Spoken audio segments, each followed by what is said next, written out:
What's going on YouTube? Got another knife review here for you. Today we're going to be looking at the John Graham SS3 Razel Midtech. This one has been modified by myself. I anodized obviously the handles gold or bronze, and then for here I did the lines in blue and then refinished all the flats in, again, a bronze finish. And then the pocket clip, obviously, as it's attached to the titanium handle, and it's titanium as well, is just bronze. Left the blade as is for now, debating whether or not I'm going to do an acid stone wash on it. John Graham is a custom maker out of Tennessee, I believe, and another one of the highly sought after custom makers, and rightfully so. John is just a great not just a great custom maker, but a great guy.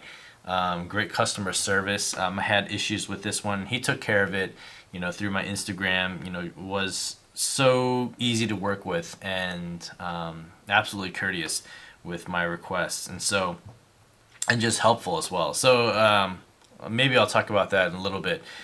But the Razel is one of those knives that I didn't, kind of like what Jim said in his videos about his review on the Razel. It's one of those knives I didn't quite understand, because knives, for me, I always felt like, well, they're supposed to have a sharp tip, for stabbing. And what's up with the Razel? And if you guys don't know, the Razel is basically a mishmash of two words, chisel and razor. And so those put together, John formed the Razel. So flat edge of a chisel and then the sharpness of a razor in this knife. And so, this is a 3.25 inch blade of CPM 154, obviously titanium handles, no lock bar stabilizer or anything like that, and then the patented Graham style clip. And I didn't know what I'd think about this clip, and I'll kind of talk about it in a little bit. On the back you got two standoffs here in titanium as well that I anodized blue.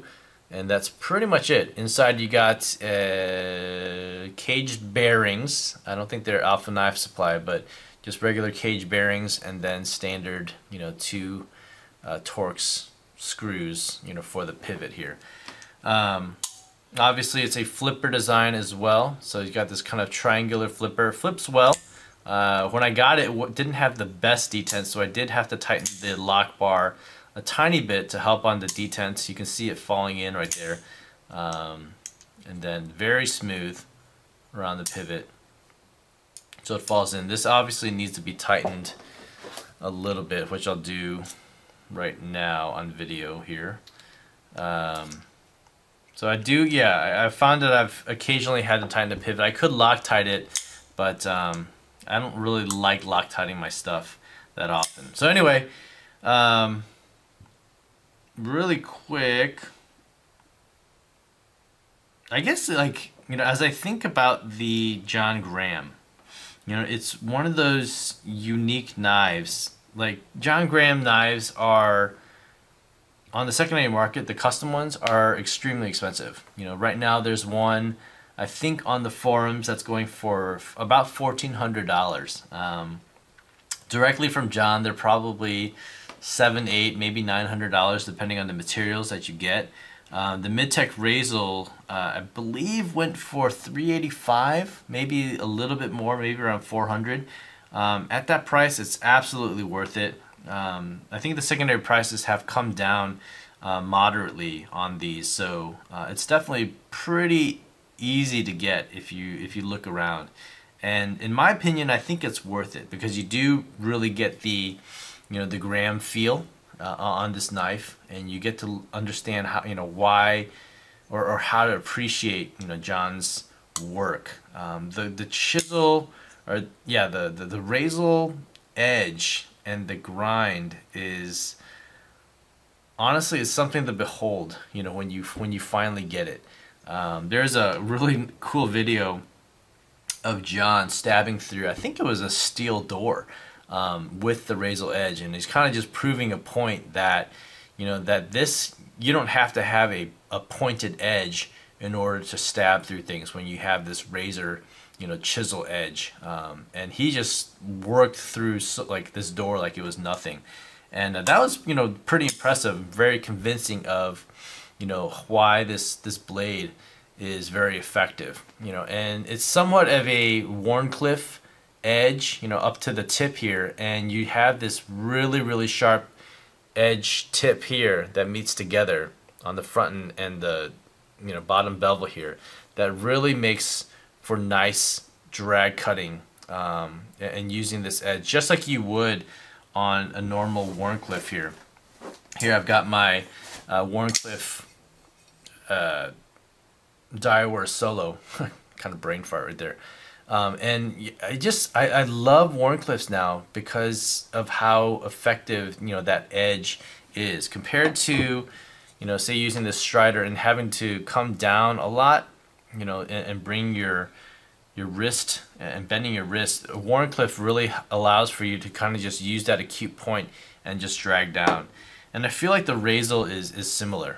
All the Razels with this kind of edge. I mean, he does ones with Tontos, and he had other.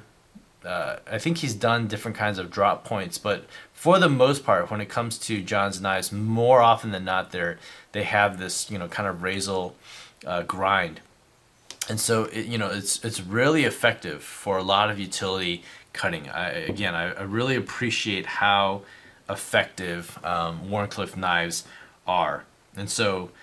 But again, normal drop points or Tontos or whatever, they have their uses as well, So, but the Graham Midtech, again, for me, I feel like gives me a really, really good feel of what John's custom knives would be like. And this knife makes me want to get a custom Graham at, if I can find it at a reasonable price, or if I, lucky enough to ever get on his books. I would hop on his books at first, the moment I had a chance to. So, again, being that it's a Midtech, you're able to customize it to whatever you want. Whether you see some of the work that Fernando's done, or I think he's really, or Matt Mayprick, what's his name? I can't remember his name, but Matt Mayprick on Instagram and on USN and whatnot, they've done some pretty cool modifications to these knives as well, and it's pretty easy to do if you are into anodizing and whatnot. So this is just an example of what can be done to Midtechs to make it your own, and that's really what the selling factor of a lot of Midtechs are. You're not dealing with G10 scales, and you don't have to go and mill and grind out like G10 stuff and deal with all the dust.